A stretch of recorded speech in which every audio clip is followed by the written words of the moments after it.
ପ୍ରତିଯୋଗିତାର ମହାମଞ୍ଚରେ ଉପସ୍ଥିତ ସମ୍ମାନନୀୟ ଶିଳ୍ପ ମ୍ୟାଡ଼ାମ ଏବଂ ସୁପରଭାଇଜର ମ୍ୟାଡ଼ାମ ଏବଂ ଉପସ୍ଥିତ ଅଙ୍ଗନବାଡ଼ି କର୍ମୀମାନଙ୍କୁ ମୋର ଭୂମିଷ୍ଠ ପ୍ରଣାମ ତଥା ଉପସ୍ଥିତ ମୋର ଛୋଟ ଓ ବଡ଼ ଭଉଣୀମାନେ।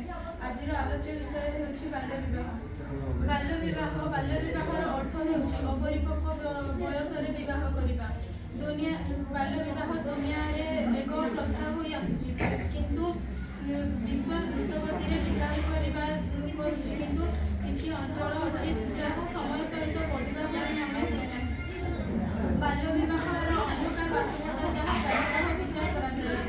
ଆମ ଦେଶ ଓ ରାଜ୍ୟର ପ୍ରଗତି ପାଇଁ ବାଲ୍ୟବିବାହ ଯଦି ଉଚ୍ଚଶିକ୍ଷିତ ହୋଇପାରୁନାହିଁ, ତା ପାଇଁ ତାଙ୍କ ପରିବାର ଅନେକ ମାତ୍ରାରେ ଦାୟୀ, କାରଣ ସେମାନେ ଗୋଟିଏ ଝିଅର ମାନସିକ ଏବଂ ଶାରୀରିକ କ୍ଷମତା ବୃଦ୍ଧି ନ ହୋଇଥିବା ଅପରିପକ୍ୱ ସମୟରେ ସେମାନଙ୍କର ବିବାହ କରିବା ପାଇଁ ନିଷ୍ପତ୍ତି ନେଉଛନ୍ତି।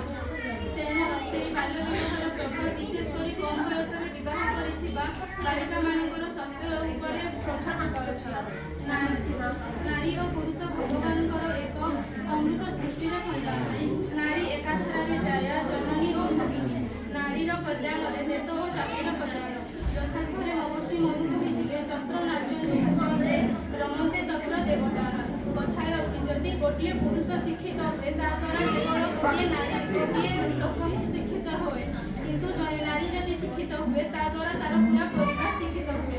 ଆଜିକାଲି ଦୁନିଆରେ ଝିଅର ଅନିଚ୍ଛା ବିରୁଦ୍ଧରେ ଏବଂ ସଠିକ୍ ବୟସ ହେବା ପୂର୍ବରୁ ବିବାହ କରିଦେଉଛନ୍ତି। ତେଣୁ ବାଲ୍ୟବିବାହ ଆଇନ 2006 ଅନୁସାରେ ଗୋଟିଏ ପୁଅର ବୟସ 21 ବର୍ଷରୁ ଉର୍ଦ୍ଧ୍ୱ ଏବଂ ଗୋଟିଏ ଝିଅର ବୟସ 18 ବର୍ଷରୁ ଉର୍ଦ୍ଧ୍ୱ ହେବା ଆବଶ୍ୟକ। ବାଲ୍ୟବିବାହ ରୋକିବା ଏବଂ ପ୍ରୋତ୍ସାହନ ଦେବା କ୍ଷେତ୍ରରେ ଯେଉଁମାନେ ରୋକିବା କ୍ଷେତ୍ରରେ ଅବହେଳା କରନ୍ତି, ବାଲ୍ୟବିବାହ ଆଇନ 2006 ଅନୁସାରେ ସେମାନଙ୍କୁ 2 ବର୍ଷ ଜେଲ୍ ଏବଂ 1 ଲକ୍ଷ ଟଙ୍କା ପର୍ଯ୍ୟନ୍ତ ଜରିମାନା ରହିବାର ବ୍ୟବସ୍ଥା ରହିଛି। ବାଲ୍ୟବିବାହ କରିବାର ଦେଖାଯାଉଥିଲେ କିମ୍ବା ନଜରକୁ ଆସିଲେ ସୂଚନା ହସ୍ତଗତ ହେଲେ ଆମେ ତୁରନ୍ତ 1098 ଚାଇଲ୍ଡ ହେଲ୍ପଲାଇନ୍ ନମ୍ବର ଏବଂ 100 ପୋଲିସ ନମ୍ବରରେ ଜଣାଇବୁ। ଏତିକି କହି ମୁଁ ମୋର ବକ୍ତବ୍ୟ